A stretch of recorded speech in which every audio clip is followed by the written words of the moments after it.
mawala ka sa kulay. Anong pagkauna ha? Ingon og pag-ingat sa mong sarili ha.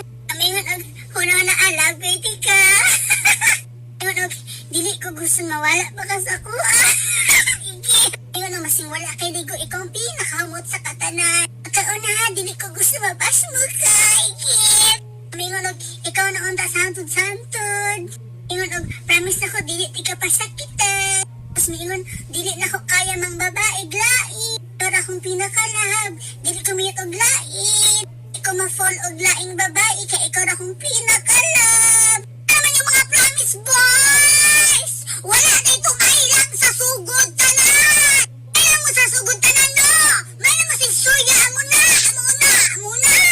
Kapag naay babae mo doon, gwapa, yung hubag, yung mahagad ang babae, guan, kang tutan, wala, oy. Asa ni mga promise na wala, mura mo guwa mo yung uya, baon na, hangul kim cute. Once ang lalaki gani, di ka ba makontento, isa di na makontento. Porke takata nakasabalay sa lalaki, in love na na. Porke gipilala na ka sa mama, in love na na. Girls, masigihatag pa niyong balay ninyo bayot, kung uwagan imong uyab, uwagan jud na. Masing-usam, masigihatag ni mo tanan, once ang lalaki gago-gago na jud na. Mangitagyan po naglain, biyahan gyapon mo ana, mahilan na sa sugod ang uban, unang naanda ninyo.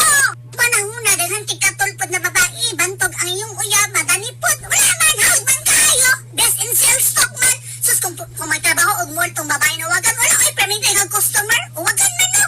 How ba mo sales stock, piste, yawa ni. Ang ubang lalaki ba kay ha?